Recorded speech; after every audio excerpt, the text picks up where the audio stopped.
This is not working.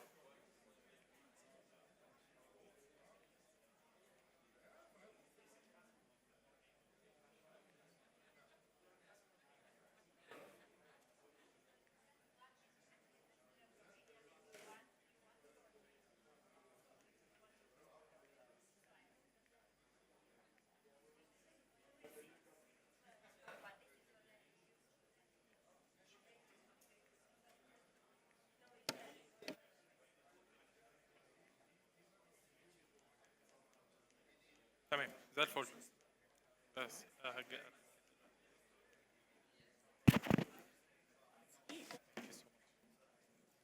Good afternoon, everyone.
Good afternoon, ladies and gentlemen.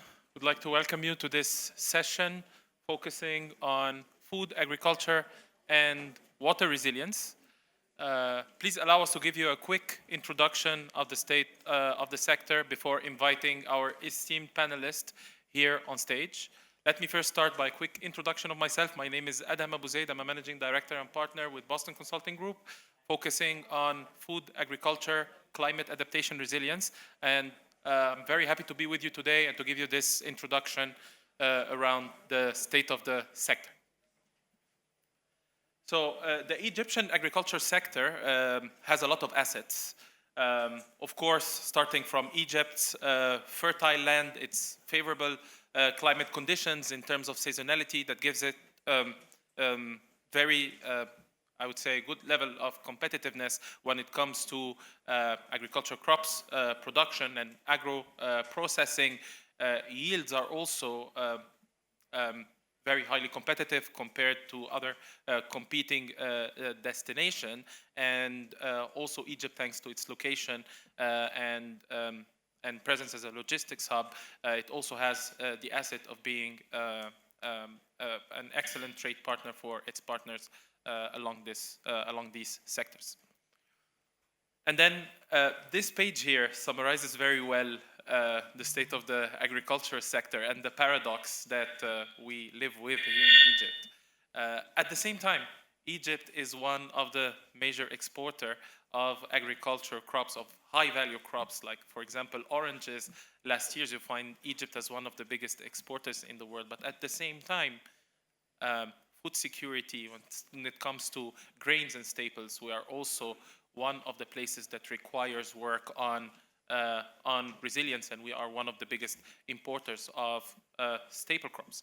So how this happened? What are the key challenges that we are facing? And if we look at them as challenges, there also could be opportunities if we invest along any of these dimensions, and we'll see significant upside that could be realized from looking at these dimensions. Of course, Egypt, we just discussed, that has significant productivity when we look at the current arable land, but this area is limited and requires expansion. Of course, as any other place in the world, we are facing the impediments of climate change, whether it's heat stress, sea level rise, and the other physical risks of climate change that are also impacting our access to water, water scarcity. The other is also land fragmentation. So currently, our agriculture property is highly fragmented, and any efforts into the consolidation of outputs could also yield significant impacts, as well as the supply chain. And supply chain in particular is also an area of challenge that could be turned into an opportunity, because from all of the previous studies, if there is significant attention to supply chain along any of the major crops, we can see a significant upside on the local production reaching the local market, reaching agro-processing facilities, and also reaching export markets. The government of Egypt has undertaken significant efforts to address the challenges, and in their way of doing this, they're also offering significant opportunities. First is the expansion of the arable land, so all of the efforts of land reclamation all across Egypt to increase the area of arable land and to help increase the production output. Also, the challenge of climate change that I just mentioned, that we are all suffering from, that could have significant impact on our yields and on the agriculture production in Egypt, that is also being addressed in quite I would say, an innovative manner by the Egyptian government. Specifically, if we look at the NWEFI program, which has been launched during COP27 by the COP27 presidency, and currently also being supported by the Ministry of International Cooperation for raising funds for investment, where for the first time a COP presidency thinks along the pillars of climate action rather than thinking about mitigation, adaptation, resilience, loss and damage. It's for the first time that we take a transversal angle that looks at food, water and energy at the same time by actually framing projects that are ready for investment, whether they are projects that are highly bankable, that could be private sector investments directly, or projects that could be highly bankable if there are setups of blended finance or if there's concession of finance that is available. Also, the government of Egypt is addressing the water security challenges through significant efforts of wastewater treatment, investing in the water infrastructure of the country, and trying to manage the water demand. At the end of this session, and I will also leave it to our esteemed panelists to discuss the opportunities around these spaces. We see these spaces as opportunities in Egypt, and you can already see the investment landscape moving around these areas. Food processing. Egypt is a hub and is becoming a hub of food processing. Say, for example, on orange concentrates, where there is significant movement on the market, specifically with what's happening in other countries like Brazil, like the state of Florida in the US. There are so many other opportunities for addressing food processing in Egypt and leveraging Egypt as a hub for food processing and export of processed foods. Supply chain resilience, investment in storage, in logistics, in refrigeration for other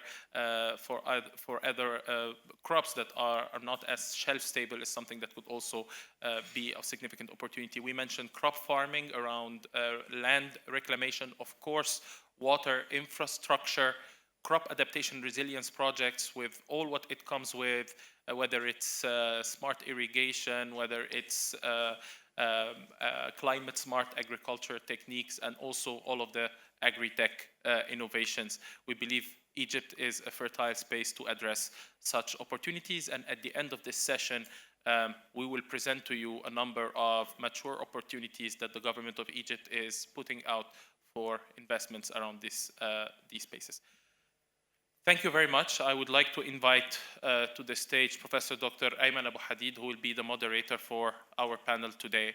And in his turn, he will ask the esteemed panelists to come on stage. Thank you very much.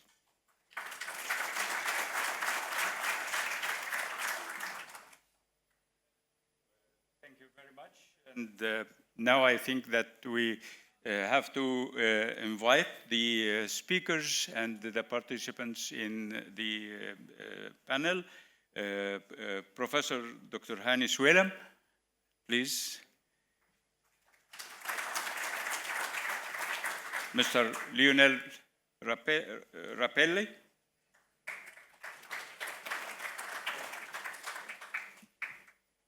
Mr. Gunther Bigger.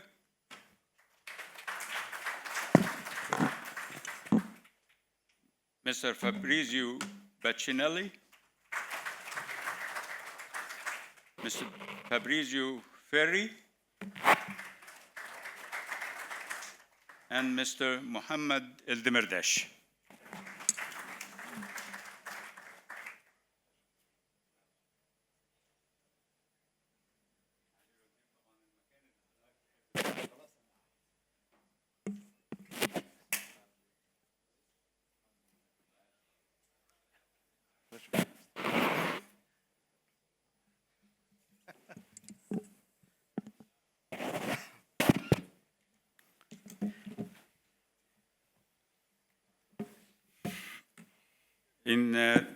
In this session, we have to introduce ourselves first. Maybe we take 1 or 2 minutes for each participant to introduce himself to the audience.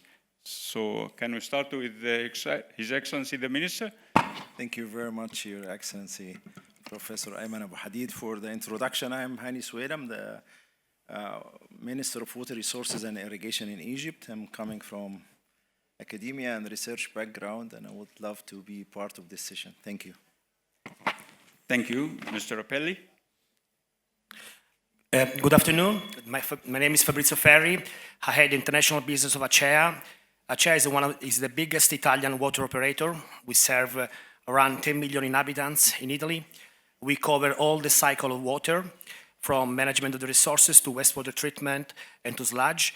We also have a strong presence in South America with other additionally 10 million customers across Peru, Honduras, and Dominican Republic. Acea also sits on the executive committee of the Mattei Plan, which is an investment plan of the Italian government to invest in African countries in infrastructure and also water. And of course, Egypt is one of the countries that is specifically mentioned in the Mattei Plan. Thank you very much. It's an honor to be here today. Thank you very much. Mr. Bigger. Yeah, thank you very much. My name is Gunther Beger. I'm Managing Director at UNIDO, United Nations Industrial Development Organization. I joined this organization 1.5 years ago. And before that, I worked for 30 years in the German government.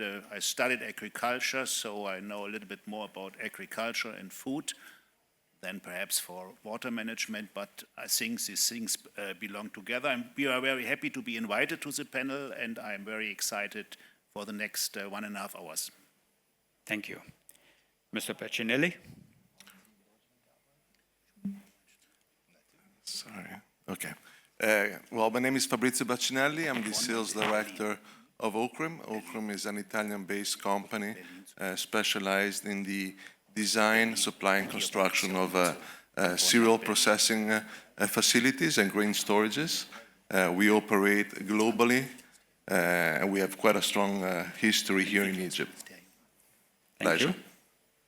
Mr. Ferri.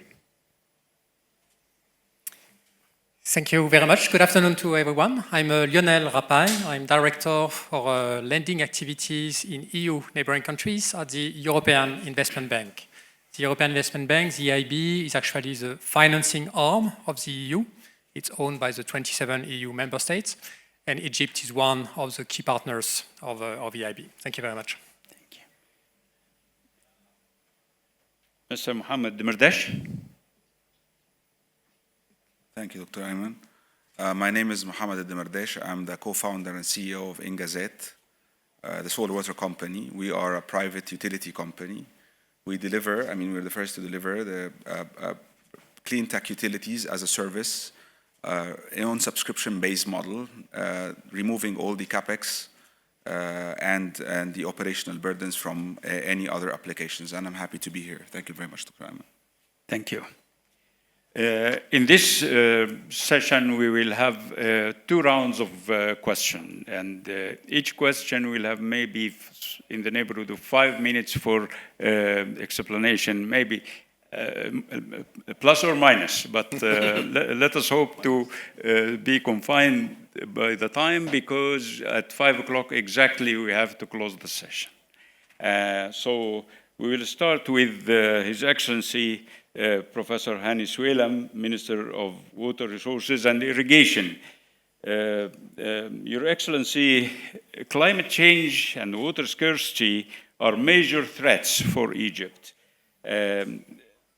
Please share with us the investments of the Ministry of Water Resources and Irrigation and the achievements for managing water resources and the investments to combat the challenges.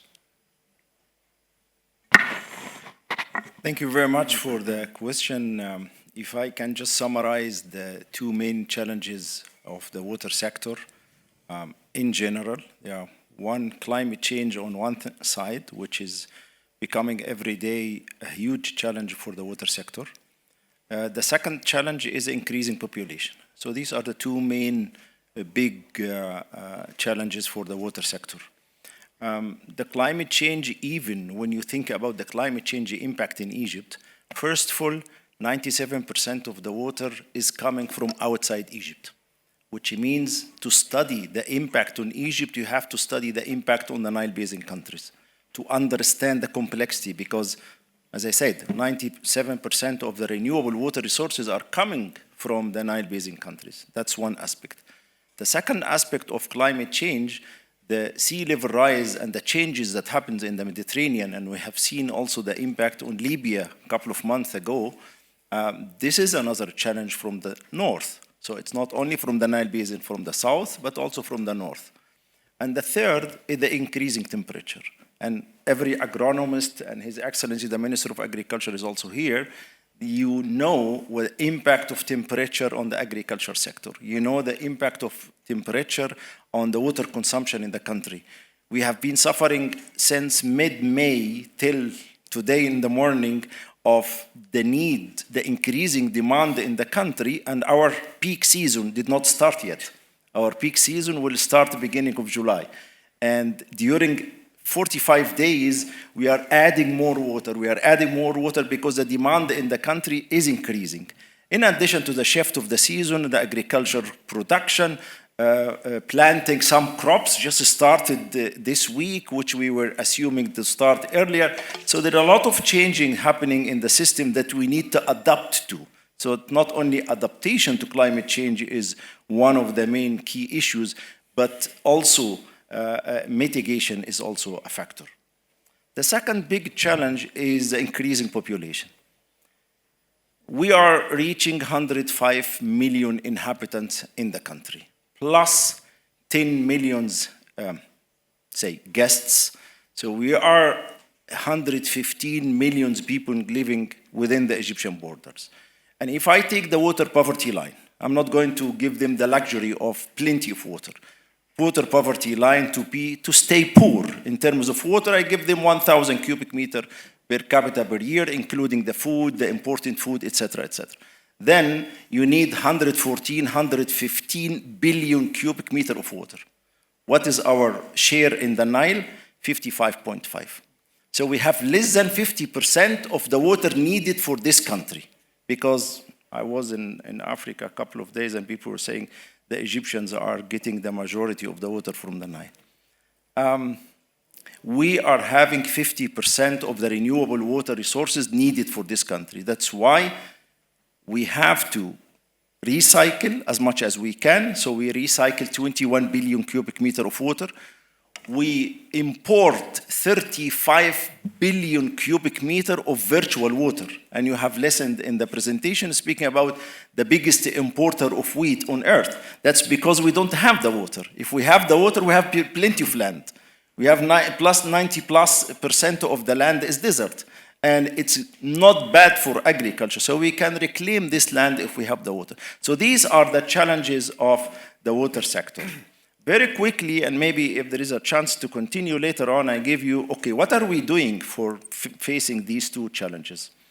First of all, we have to invest in humans and technologies to adapt to climate change. And to adapt to climate change, we start by the coastal protection. We have already protected 260 kilometers long in the north coast of Egypt. 60 of them is nature-based solutions using natural materials, and we hope to continue.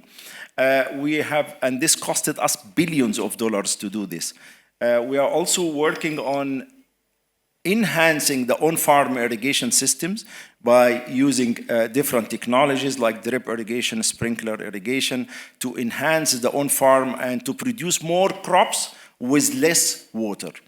We are also progressing in adding more resources to the system. As I said, we are recycling 21 billion cubic meter of water, and we are expecting to increase to jump to 27 by the end of next year, because we are adding 3 biggest plants of water treatment on Earth. Mahsama, 1 million cubic meter per day.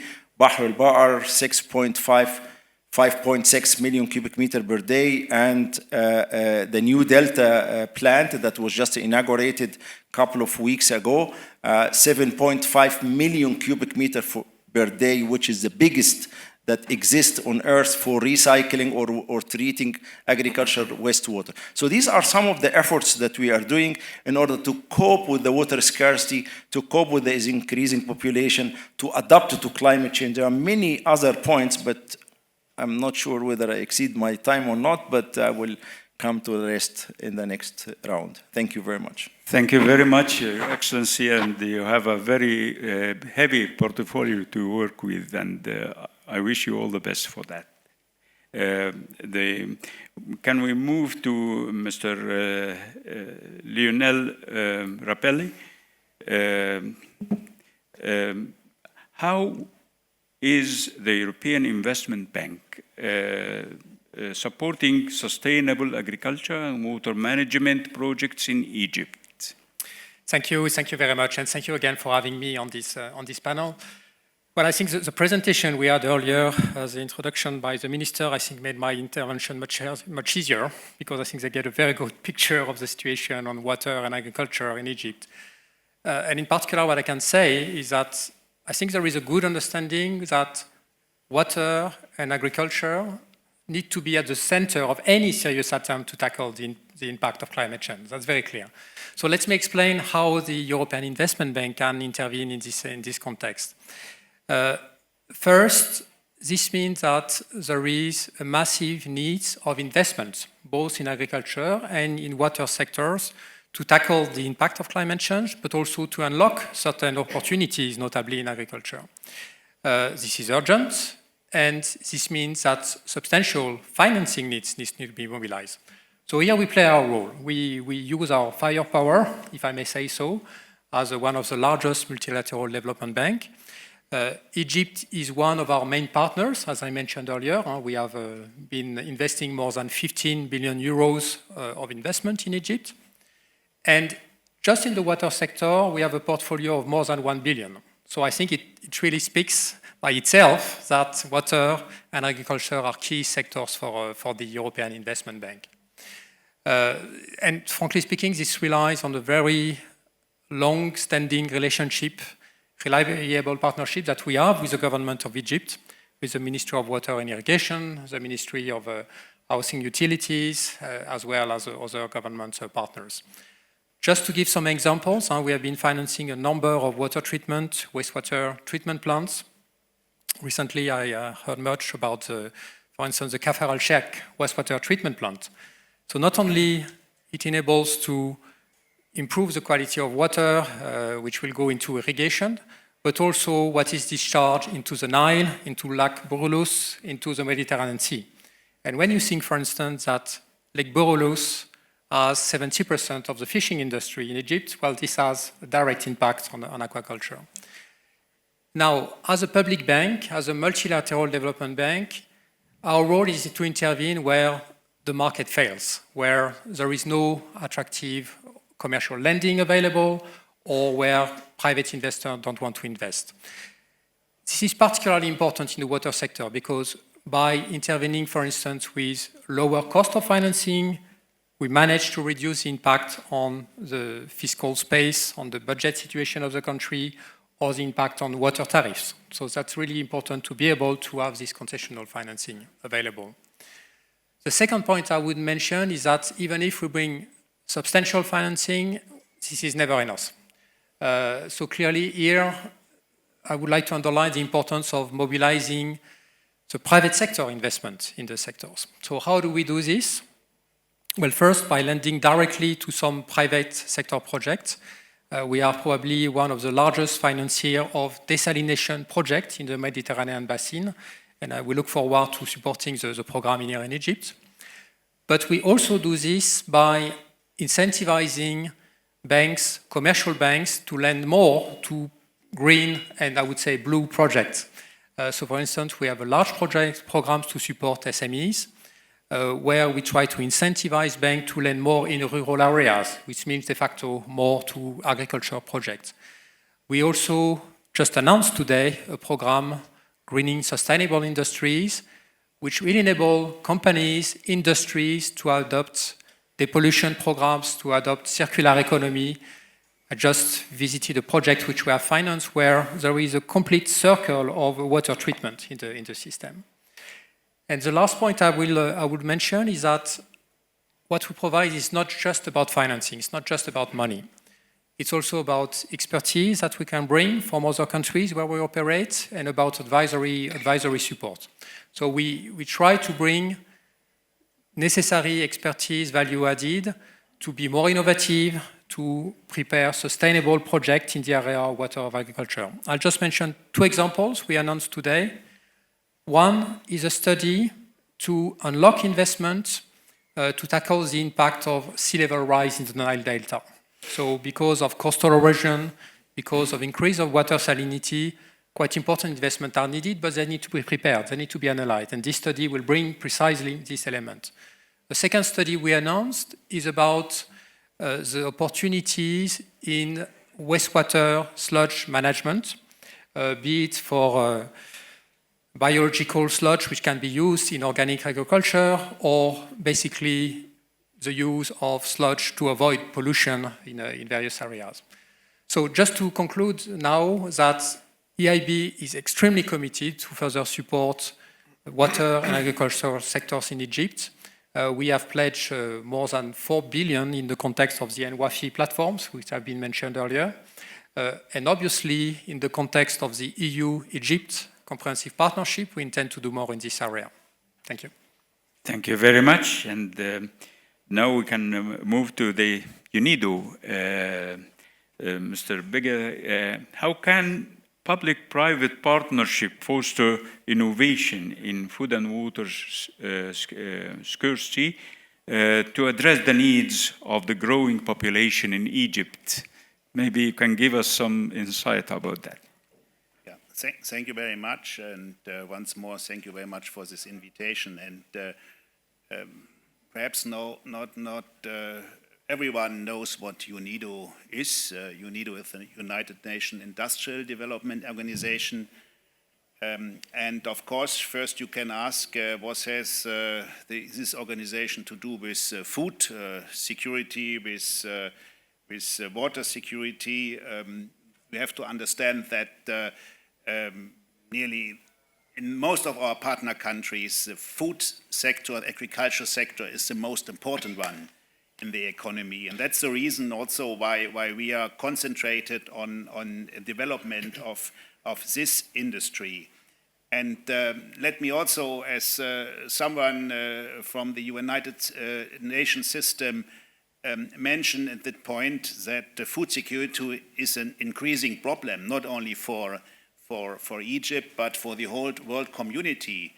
Until 2015, we were on a very good way, but after 2015, due to several crises, COVID-19 conflicts, this number is now increasing, and we are far away than years ago from our goal, ending hunger by 2030.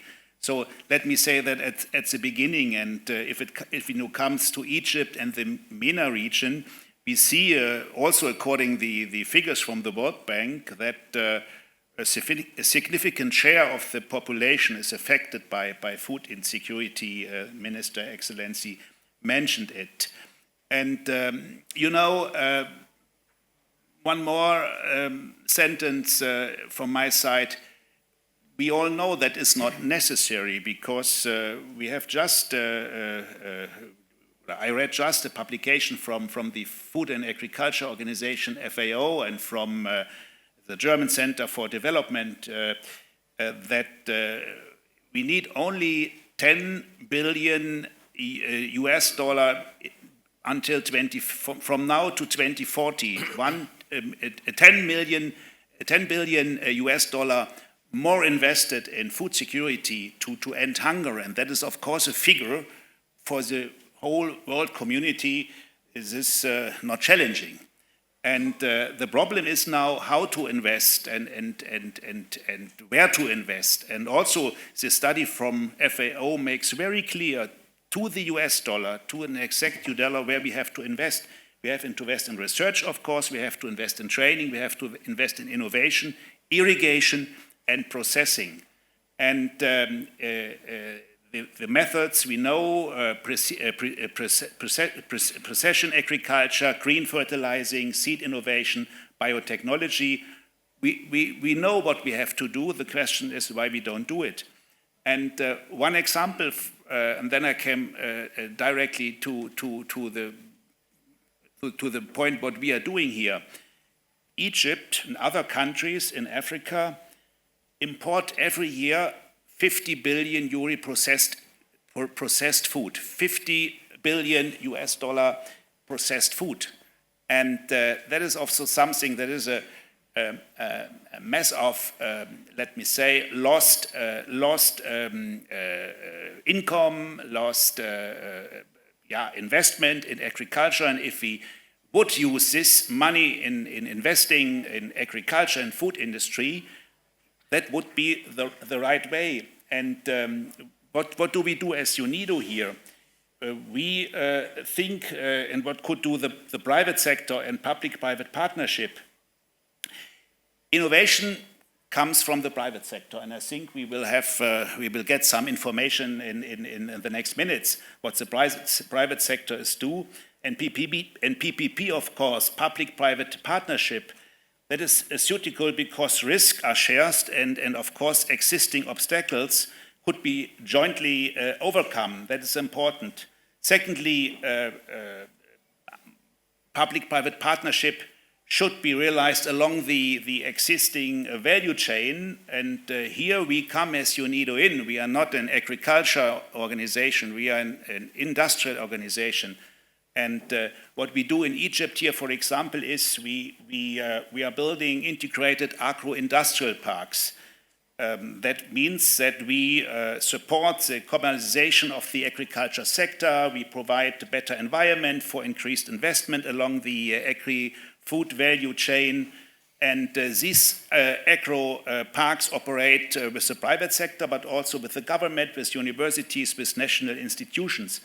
And that is a kind of public-private partnership. And we have many members from the private sector here, and we at UNIDO, we are working together with more than 150 companies, not only in the food sector, but also in other sectors. We are one organization among the UN family who we have in our mandate to cooperate and to work together with the private sector. And so we invite you, of course. We have an office here in Cairo with more than 50 people. We have 30 projects here. So we invite you to work with us together to reach good solutions, better solutions for the agri-food industry. And thank you very much. Thank you very much. And now, Mr. Bacinelli, let us talk about how can Ocrim innovations in green processing in grain processing, enhance food security in Egypt, especially in terms of efficiency and reduction of waste. Thank you. It's a pleasure to be here. Surely the innovation in grain processing plays a key role in the food security, mainly due to the fact that it's an essential stage of the supply chain. For those who are not familiar with flour milling, grain processing is actually composed of different stages of production.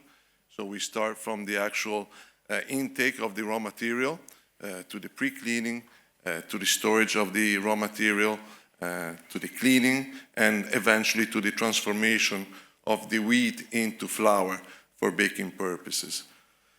All these phases have an impact in terms of quality, consistency, but most of all in terms of efficiency and waste.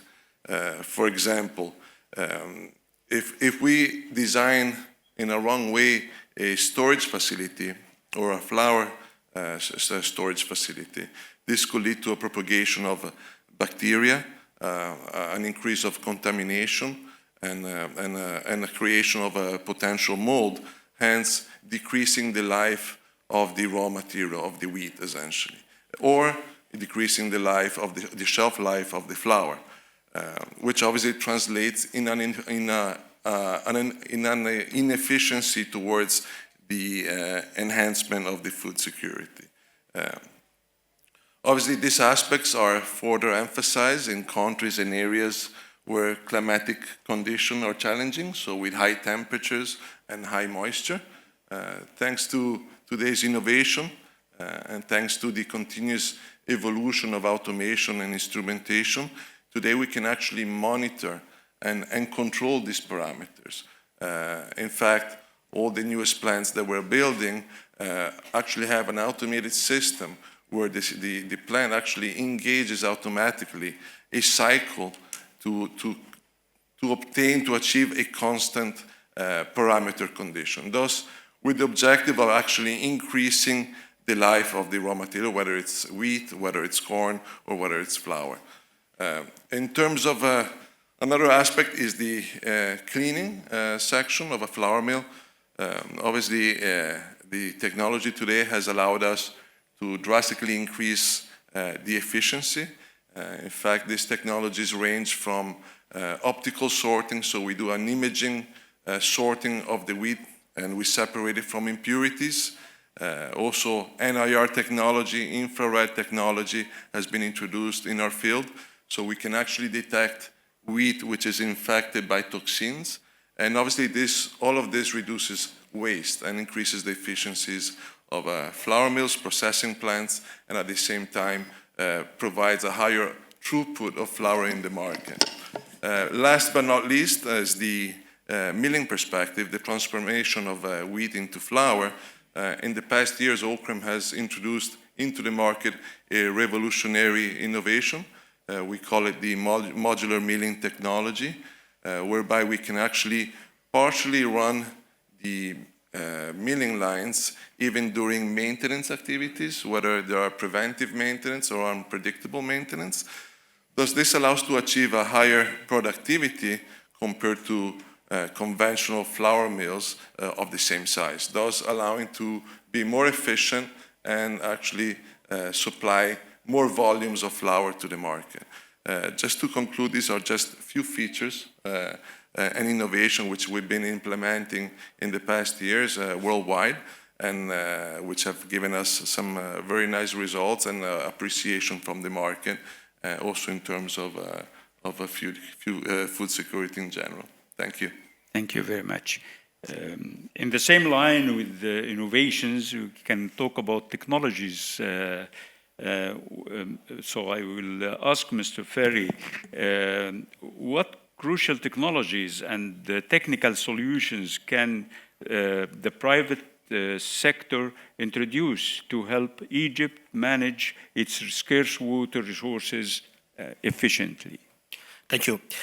You know, I believe that Egypt's water sector is facing the same issues that we are having in Europe, which we can summarize in 4 main areas. to detect water losses during the network, through the network, to reduce non-revenue water, which basically is the water that you cannot invoice, to increase the recycle and the reuse of the water, and the last, also important, how to better manage the network of sewage system and sludge. In Acea, we addressed these topics with a combination of digitalization and industrial capabilities and scale. For digitalization, I mean both of the process and infrastructures.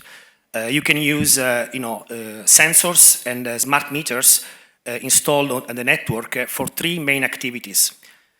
The first one is to strategically manage the pressure of the water, which is key. Second one is to divide the network in what we call district. So more district you have, and more you can better monitor and manage them, and to understand also the indicators of the water that you take the data with the smart meters. And the last point is the optimization of the management of the sewage system. So this we do, we believe it's, we saw in our experience, it's the most effective way with digitalization to manage the network and to make it more efficient and effective. Of course, it is important, like I said before, it is a combination with your industrial capabilities and your scale of activities. In this case, as an operator, you need to be able to build and design, supply, distribution, and network where you need it. You need to be able always to maintain or upgrade existing infrastructures. And a very important point that we do in Acea, considering that, like I mentioned before, we have 10 million customers in Italy, other 10 in South America, we have a lot of experience. We basically try to share the best practice that we see in our market when we try to operate in a new market. This, it's, I believe, the technological system and experience that a private operator as Acea can bring to Egypt and to also other countries. Thank you. Thank you very much. Now I address Mr. Mohammed Demardesh about the Engazaat achievements, if you can translate it. How does Engazaat solar for water microgrid solution help small and medium-sized farmers in Egypt? And what are the key impacts of local agriculture and water sustainability? Thank you, Dr. Ayman. Thank you very much. I just want to tap a little bit into the context in which we have been trying to decode to untap this huge potential in the mainstream market. So basically, the world is moving from the clean tech infrastructure viewpoint from a state of centralized architecture where we have big power plants at the big cities and distribution networks all the way to consumption points, or the same on the water treatment stories. That technology is now promising is that we can pin any point, anywhere on the planet and transform it to green. That's technologically speaking. So from a centralized architecture for infratech to decentralized architecture, we can create water and energy communities. So that was an initial point. And then to the story of a farmer on the ground who's actually sold his small piece of land on the river and the valley and the delta with a very high price to expand his land in the 95% available desert sand for reclamation. And this guy to go, he has to be technological savvy, he has to be an investment banking savvy, he has to be a marketing savvy to be able to develop his own infrastructure and operate it and sell his produce to the cost that kinds of deliver on his agronomics, okay, or economical value. And that's basically we're asking the fish to climb the tree, and it's very difficult, and it did not really, it was not an easy game to play. So where we came as Engazaat, as a company, we started 14 years ago on a very simple assumption. We used at that time to think it's simple, but eventually we discovered all over 14 years that it was much easier said than done. We started an assumption that what if we can provide the power and water on subscription basis? So if this guy, if we kind of try imitate nature, makes that deliver a meter where he can actually consume and pay for what he consumes. for power or energy. And we started this journey to finance, design, develop power water assets, fully integrated to the smallholder farmer to buy on buy now, pay later when he's able to sell his produce. And that was, as I said, I mean, we have faced so many challenges all over those years to be able to reach where we are now. I mean, we are moving from a heavy subsidy position on the power side of the story that kind of enabled a very common slogan in Egypt agriculture sector that Egypt can produce anything, anywhere, anytime. And that's not the case anymore because we are moving from a heavy subsidy position to a no subsidy position. And that means different agronomics depends on where are we making the agriculture development. Put this in a context that agriculture is 80% of water consumption, and His Excellency, I mean, that's 80% of the water scarcity is in the agriculture space. So sustainable agriculture for us was sustainable energy, decarbonized energy, and efficient water footprint. So now the farmer is able to subscribe, he gets his water, and that has to be also tied to another end of the value chain that we call it from farm to fork, that yes, we were able to, through technology to create economies of scale for small farmers, which had implied an element of risk of the agriculture on the investment side of the story. So we need to finance these assets. But these risks are very high on such a very vulnerable off-taker for the power and water. So we needed to work also onto, I mean, you cannot just give the farmer the device and tell him what to do. You have to also tell him what to do. I mean, how to create a high-value agriculture. And we integrated technical partners into that. That is supported by the MDBs to deliver the necessary knowledge for the smallholder farmer to create the right farm design that is able to pay for the extra or exceeded costs of power and energy. So at the end, this portfolio has gained, investment portfolio has gained a traction of around $22 million of investment. 60% of which are commercially operational now in Egypt, Wadi al-Jadid Governorate in Dakhla, and 40% of which are able to attract FDI from impact investment funds from Norway, UK, and 4 million euros in grants from the European Union, that we mostly and heavily rely on technology from there. I guess we are in a pivotal moment as we speak right now to take this to the next level of scale. And we will be very happy with the recognition of Her Excellency Dr. Rania Al-Mashat in the past few weeks. And also, I mean, we've been also always working in communication with His Excellency Dr. Hani into how to move this forward, increase this footprint, and increase the impact of that, both on the environmental and the social level of things. So this simply means that the more the adoption of a decentralized architecture where P2P, where people can pin it and expand as much as they want because they only just pay what they consume. This means a bigger environmental footprint, decarbonized agriculture, very efficient water footprint because utility is a business, agriculture is another business. And that's how we manage to make it in line over and above the biggest employer in town of 24% of the labor force. So that's how it went, and this is where we are now. Very interesting. Thank you. Thank you, Dr. Ayman. Now, I think we better go back to His Excellency the Minister for a second round of discussion for everyone. Your Excellency, in light of the signed Egypt-EU Joint Water Declaration to strengthen the strategic partnership in water resources, how do you see the role of development partners and private sector, as well as the strategic to implement new technologies that Egypt is exploring to attract foreign investments?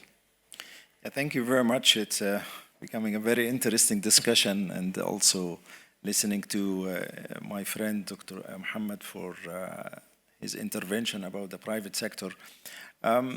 to your question, the Egypt-EU declaration is one of the very few declarations of its art that the EU signed with other countries. And this is meant to achieve certain objectives. And it covers R&D, innovation, involvement of the private sector, business opportunities in water overlapping with climate, also combat desertification, address land degradation, support Egypt's aspiration to become a regional hub for knowledge management and transfer, IWRM, or integrated water resources management. It also promotes water sustainable water reuse and wastewater treatment. It supports the AWARE initiative, which is one of the initiatives that were launched in the COP27, stands for Actions for Water Adaptation and Resilience, and capacity building. Capacity building, R&D are very important components of this declaration. And that really takes me to what are the opportunities that to cover your question. I talked in the first round about the coastal protection. If I start from the north, the coastal protection should go in the coming period in the direction of nature-based solutions. We have implemented a very interesting GSF project together with the UNDP about using local materials for protecting 60 kilometers from the north coast of Egypt, a very successful project that we are all proud of, and we are going to continue in similar approaches. So in this direction, we are looking for technologies for sand nourishment, sand motors. We have started technical studies already with the support of some international partners for mapping the sand in the Mediterranean Sea. And now it is the time to work with the private sector, to work with international development partners on the implementation of big-scale sand nourishment projects for protecting the north coast of Egypt. That's one key issue that we would like to continue. Continue with sustainable solutions and green solutions. We have already worked since a couple of years in rehabilitation of almost 10,000 kilometers of our canals in Egypt. We have 33,000 canals. I think we should search for nature-based solutions also for rehabilitating our canals. And modernization of the system of our canals. It means automation. In some areas, we have to move to automating our control systems in order to be able to enhance the management of the water resources, especially when we move from the level-based management to discharge-based management without going into details, technical details, but the people who has the know-how, they know what I'm talking about. Of course, we had to do some exercises to help the investors, to facilitate the process for the development partners. As one of the key issues that I am honestly taking care of since I started is enhancing the governance structure of the water sector in Egypt. Starting from the farmers to the prime minister. We didn't have this structure before. Today, we have been able to create 6,000 water user associations. And why 6,000 water user associations? Because in the introductory presentation, one of the challenges of the agriculture and water sector is land fragmentation. You have very tiny areas and farmers. Which investor and which development partner is coming to deal with millions of farmers in the country? So we have to bring them under entities in order to be able to. They don't have a legal entity. Today, you have 6,000 legal entities in the countries that is recognized by the Egyptian water law, the latest Egyptian water law, that they are recognized by the Egyptian banks so that they can at least open a bank account. You can deal with them, deal with only one person with each water user association who was elected from these people. And this person, there is another one at the governorate level who is representing all the water user associations in the governorate. There is a one who is representing all the water user associations at the main canal. There is one single person that you can talk to if you want to talk to all water user associations in the entire country. this person will be represented in the National Water Council, which is headed by the Prime Minister. With this way, you have a clear governance structure in the country that links between the smallest farmer and the Prime Minister. And you can interfere at the level. Why this is important? Because again, back to the issue of land fragmentation. Land fragmentation, each farmer is growing his land, selecting his own crop for a very small, tiny land. And it's very difficult to manage. They are even not able to sell their product without having commissions at different levels to reach the supermarket. Now, the land fragmentation is changing because you have a land consolidation. You are not bringing the lands together, but you are bringing the management of the lands together. When you speak about one representative, they decide together which crop to grow, which machines to use, etc., etc. So that governance structure will help us to work with development partners, which will help us also to work with the private sector. And then we decide, okay, for this canal, we are going to move to solar-powered pressurized system. Then we have a group of people who have a legal entity that can deal with Muhammad and his company, and then we can discuss it and implement it. We can get the donors to be involved, etc. So at least the governance structure is ready to absorb this.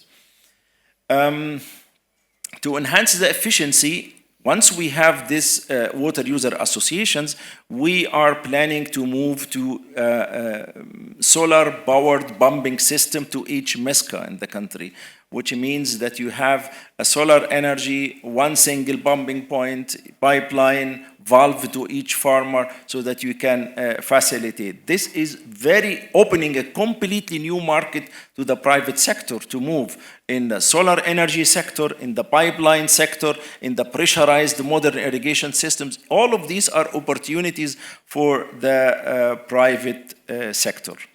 And finally, for increasing the resources, the water resources in the country, there are plenty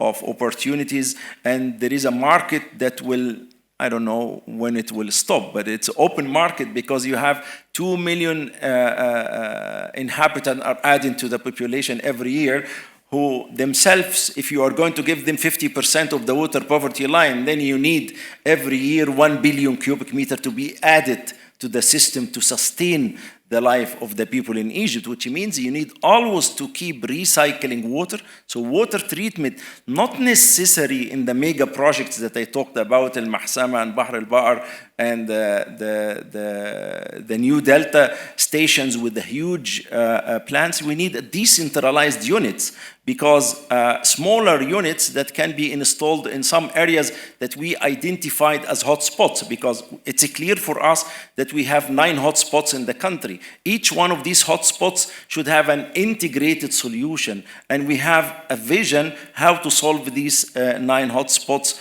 in the future based on water treatment. Last but not least, desalination. I know that 90% of the people in the room, when they listen to desalination, it means drinking water. Desalination in the future, it's going to be desalination for agriculture. Yes. Call it agriculture, call it food production, call it whatever you want. But this is the state of the art. This is where R&D and innovation is going. This is the direction where we will have to go. If I speak about it today, it doesn't mean necessarily that I'm a theoretical and an academician and coming from research. Yes, but I want to see the future before it's too late for us to speak about desalination. Desalination for agriculture should be one of the topics on our agenda. Yes, if I use desalination with the same price of today to produce tomato, I'm going to sell tomato in Egypt for $1 per kilogram. I totally understand this. But the direction where desalination is going to produce super intensive crop with less water should make it available to sell tomato in the market from desalinated water at a price that's acceptable to the market. And we're not the first one. Because Morocco has started already. Yeah. Morocco is importing now the cherry tomato to Europe based on desalination. And the farmers are paying $30 per kilogram to the supplier of the water. That's why I understand what Mohammed Demardesh is talking about. That you are supplying water for a 30 cents, even the 30 cents is subsidized.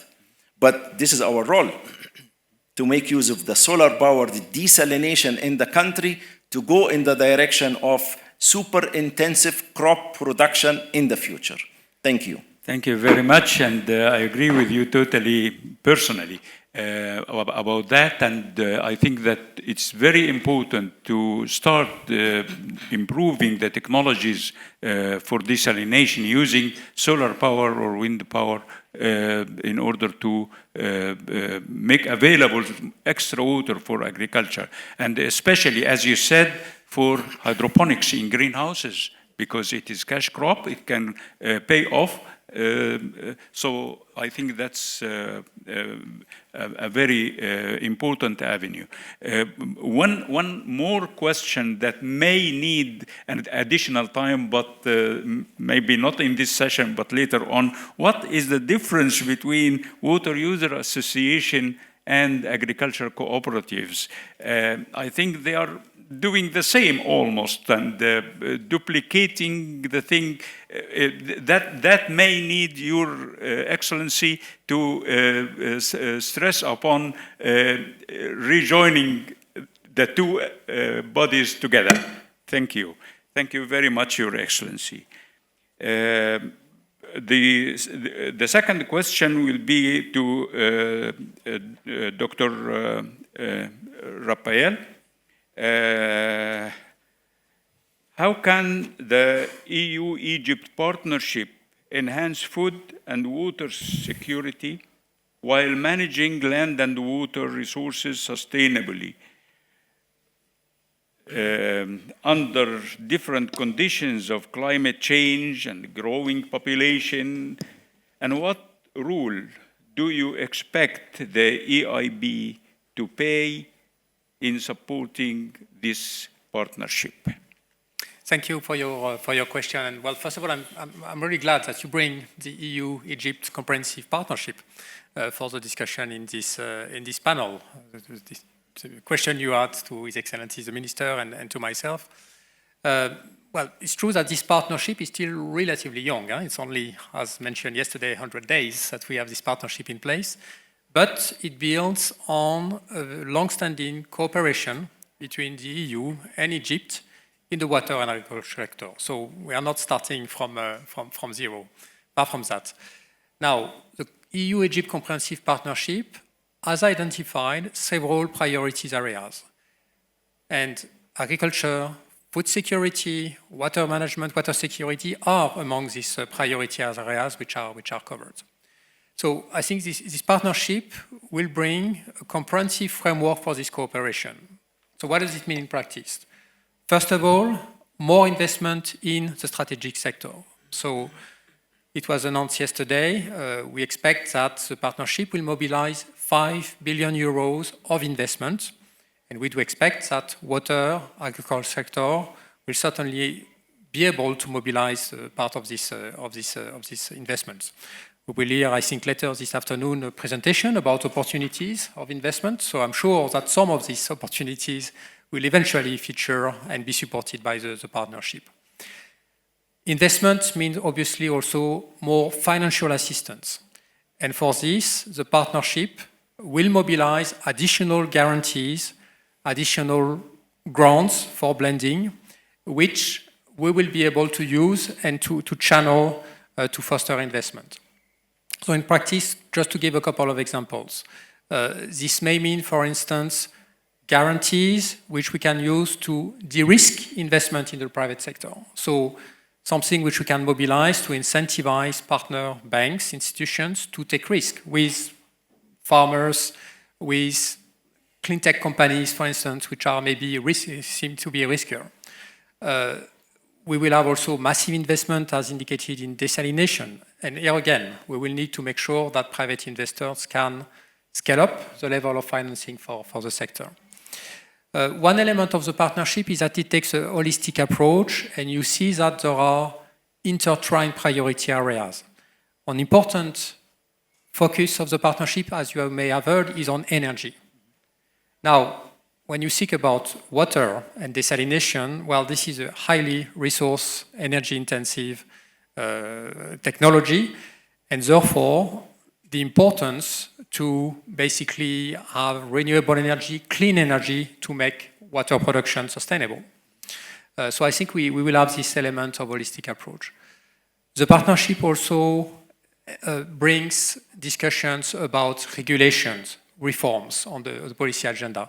And I think the example that the minister just gave about these water user associations, the governors of the sector, is a very good example that to make viable this investment, to have the proper environment, regulatory environment, these policy reforms are important. And this is certainly something that the partnership intends to tackle. The last point, perhaps, is that I think the partnership will bring an element of coordination. So we had, of course, here in Egypt, a pioneering effort with the country platforms, with NWAFI. But I think the element of the partnership is that among what we call Team Europe partners, and beyond that, we will see much stronger coordination, consistent of the actions, be it on the policy side or on the investment side. Just to give an example, we have launched together with EBRD the Blue Mediterranean Partnership during COP27 in Sharm el-Sheikh, which was precisely to gather donor resources from several EU member states to support Morocco, Tunisia, Egypt, to support projects which have an impact on the Mediterranean Sea, and of course, water, wastewater, agriculture feature very much in this area. So I think this is a new chapter which is opened, which is enabled by this EU-Egypt comprehensive partnership. And as President von der Leyen said yesterday, well, she's really here to enhance cooperation between the two shores of the Mediterranean. And of course, as the EIB, as the Bank of the EU, well, we will play a very important role to roll out these guarantees, this financing, this advisory support in this investment. Thank you very much. Thank you. Maybe Mr. Gunther Bigger, can we add some more light on what role does UNIDO play in promoting sustainable agriculture practices and water resource management in developing countries like Egypt? Thank you very much. First of all, as I already mentioned, we are working more or less in the with the post-harvest processes. That means storage, transport, processing, packaging, and also quality infrastructure. And as you, I think, probably know that 30–40% of the products produced on the field don't reach the stomach. Food waste losses are 30–40% worldwide. And even if we speak about climate change and carbon emission, that is a contribution of 8 to 10% of the worldwide carbon emission comes from food waste and losses. And that is exactly the same figure. It's not my figure, it's a figure from the Food and Agriculture Organization. And there's more or less the same carbon emissions like a continent like Europe. So you see, there's a big challenge and a big work to do. And these are the sectors we are specialized. And for example, here in Egypt, we are working in the area of tomato processing, important one for, as you know, as former Minister of Agriculture and Food, you are the 5th or 6th largest tomato producer worldwide, with so nearly 8 to 10 million tons per year, but only 3 to 4% is processed. And so we are together with your Minister of Trade and Industry and also with Excellency Minister of Agriculture and Land Reclamation. We established a tomato learning and service center. This is the first specialized center of excellence for tomato value chain in Egypt and the MENA region. And this center offering all the services to the country's tomato processors. And also a pilot introduction of Green Dome, a technology for tomato nursery seed and cultivation. And another concrete example, what we do together with our partner organization, the World Food Program, is supporting, and we have spoken a lot about smallholder farmers, supporting smallholder farmers in the south of the country by supporting them water-saving cultivation methods, and at the same time training on good agriculture practices. I think that's also a very successful example. And if it comes to water management, we, together with the World Bank, developed a framework for eco-industrial parks. These are industrial parks where certain, of course, environmental and social standards are introduced. We do this worldwide, but we have also 3 of these parks here in Egypt, where water efficiency is, and also renewable energy and waste management are focuses. And for example, in these parks, through the use of modern technologies and water-saving applications, over 6 million cubic meters of water was saved every year. So these are concrete examples here in both the sectors. And one figure I also want to mention at the end is if we speak about of the water demand of our industry, I think Your Excellency, Minister, you know, if we do and we will work in the same way using water for the industry, we will have an increase by 400% by 2050, and you see that is a quantity we don't have and we can't afford. Thank you very much. Now to Mr. Bacinelli. What role do you see for public-private partnership in advancing agricultural productivity and food security in Egypt? Can you share successful collaboration examples? Thank you. Well, I believe that the private and public partnership plays a crucial role. We have to take into account that Egypt is the largest importer of wheat worldwide, and if my data is correct, approximately 40% of calories intakes derives from wheat. I believe that the coordination between the private and the public sector can promote and stimulate new investment, but most of all can actually continue or give continuation to the implementation of new technologies in order to increase the efficiency and reduce the waste in the processing of grain and storage, as well as in the distribution. Thus, I believe that this coordination can actually ensure a constant availability and consistency of flour in the market. The importance of this partnership is further emphasized considering the global scenario in which we live, also of the climatic changes that we're seeing, which obviously has posed some challenges in the availability and accessibility of the commodities. Ocrim partnership dates back from the early 80s.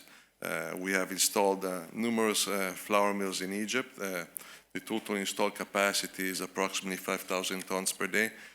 And in this moment in time, we have 2 ongoing projects, one for the public, one for the private sector, where we're adding more capacity to the country, hopefully to help the food security aspect. Thank you. Thank you very much. And Mr. Ferri, how can advancements in water management technologies contribute to addressing water scarcity and improving water reuse in Egypt? Thank you. I will give you 2 perspectives, the technological one and the financial one. Technological, before I mentioned in my previous reply about technical solutions like sensors, like smart meters. Of course, these instruments you can only use if you can utilize the data that came from these instruments. And the best platform today is artificial intelligence. They can manage and understand what this data basically does and mean.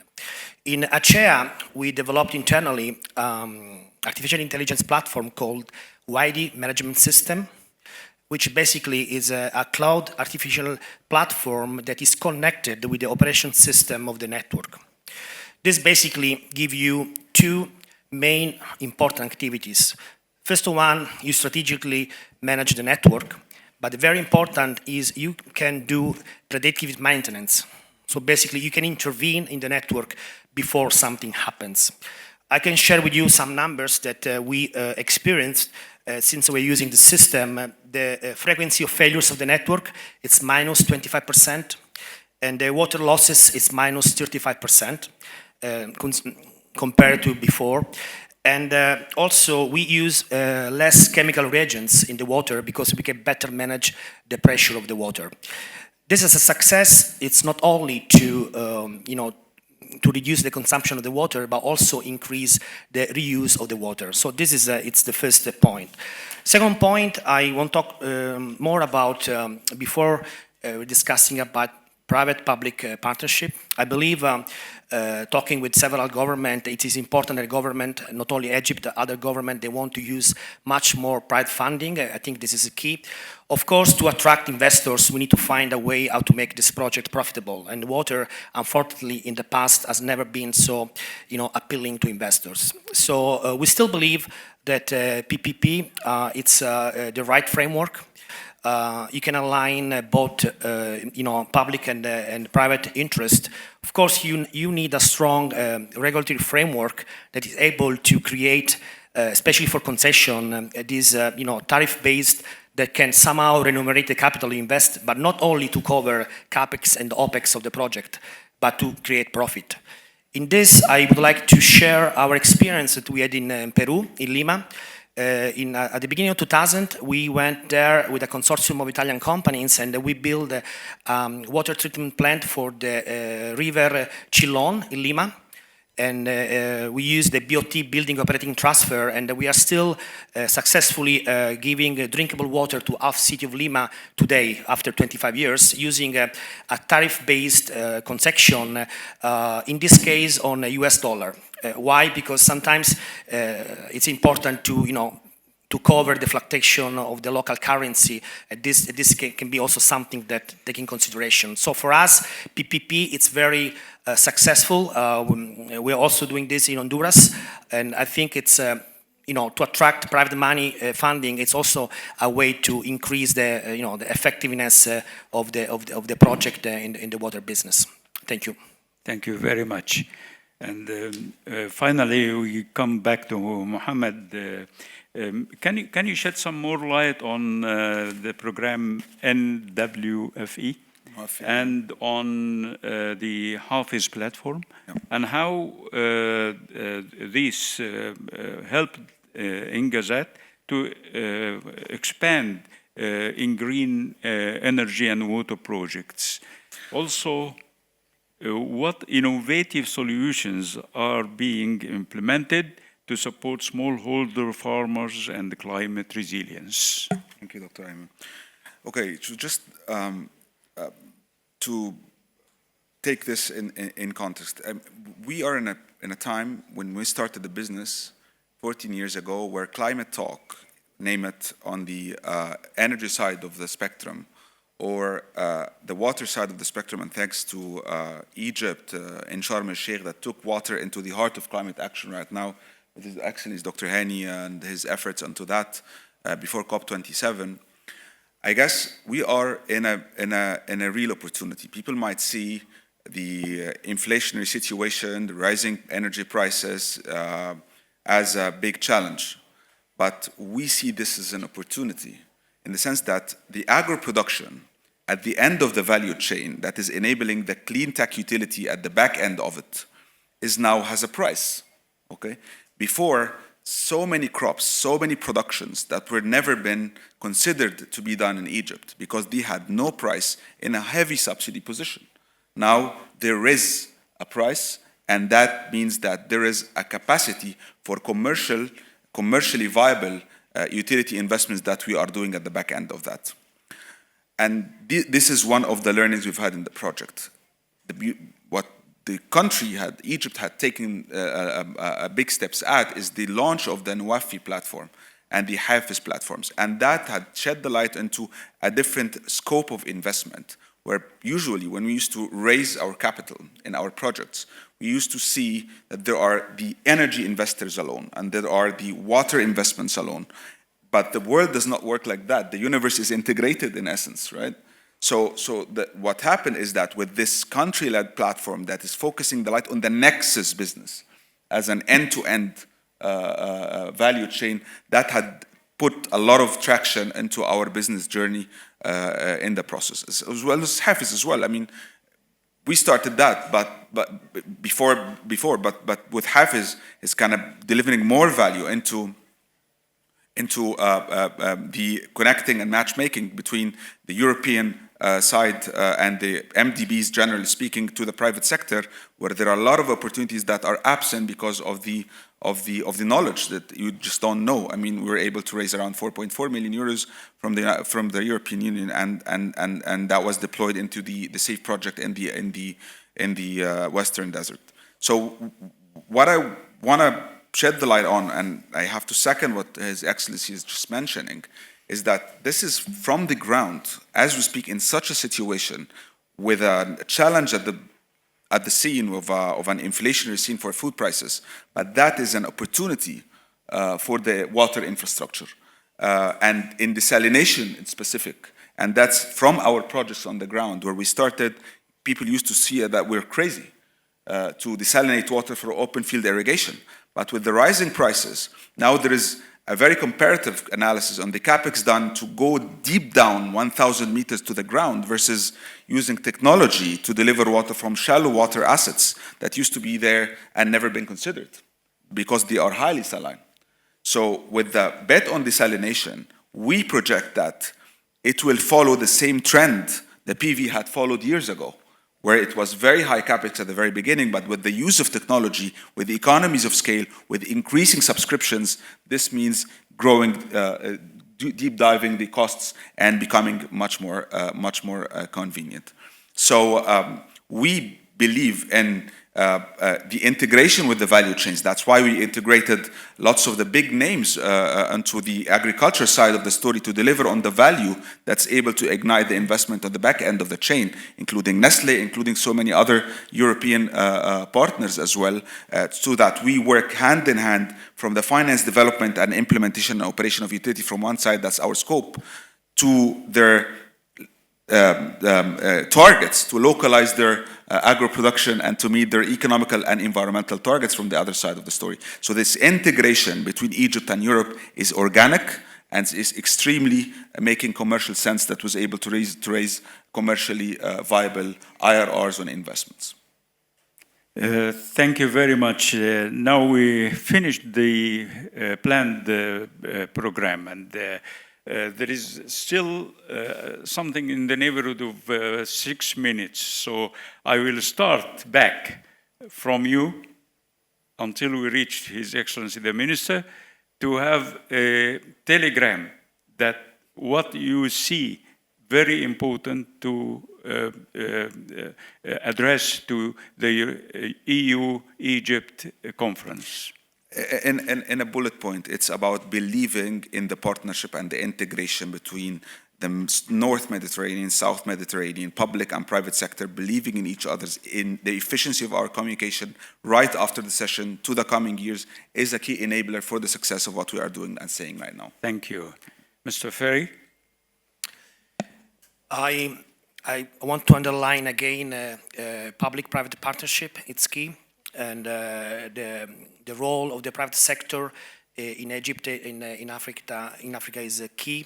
And I agree with His Excellency about desalination. I believe that we will see a lot of innovation in that sector in the future. Thank you. Mr. Bacinelli? Yeah, I would like to emphasize again the coordination, the exchange of expertise with the European know-how and obviously the experience that the Egyptian market has. So it's an exchange of information which I think will bring to an end result for both parties. Thank you very much. Mr. Bega? Allow me to widen the view not only to Egypt, but to reach the SDGs, and food and water is part of the SDGs.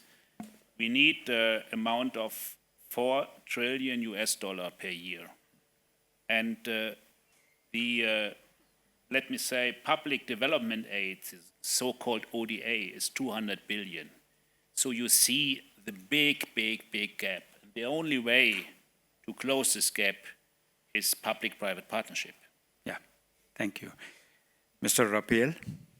Thank you very much for the moderation of this panel. Just to conclude, now I would like to say that this EU-Egypt partnership, which has been certainly an anchor point of this conference, will massively leverage investment in Egypt, between Egypt and the EU, and certainly food, water could be big beneficiaries in that respect.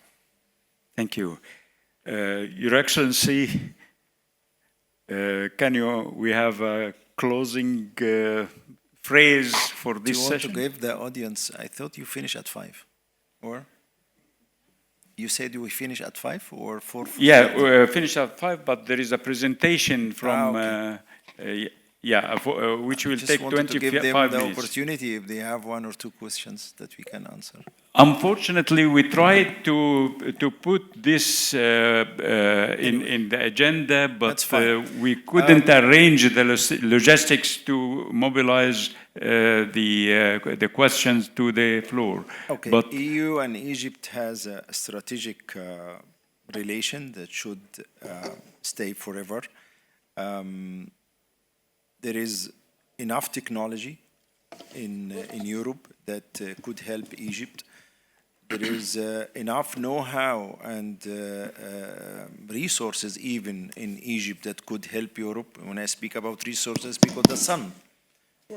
The sun and moving from sun to hydrogen, and there is water in between, that we should find solutions for this that can supply Europe with plenty of energy. And having energy is also essential, and the technology for energy is very essential for securing the water in the future in Egypt, because desalination and water treatment are energy intensive industry that we have to find also the proper solar energy technology or hydrogen or whatever type of energy in order to secure our water in the future. So there is a relation. I was talking to my Dutch friends last couple of months, and I would say, who can imagine that Netherlands has a water shortage in one of the seasons, or drought in one of the seasons. We have experience with drought because we are living only in drought here. So we can help also with some know-how in dealing with droughts. And again, this is a strategic partnership. There is a lot to be potential to be tapped and to be collaborated with each other. And thank you. Thank you very much, and thank you for all of you. For this wonderful opportunity, and now we can move to the next stage.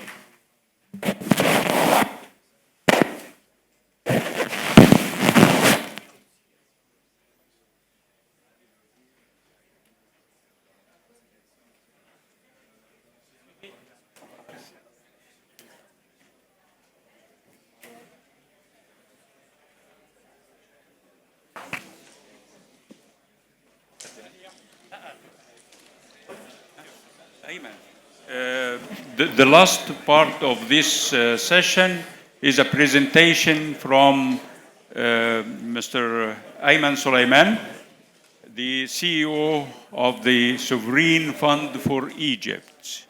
So, Ayman is here.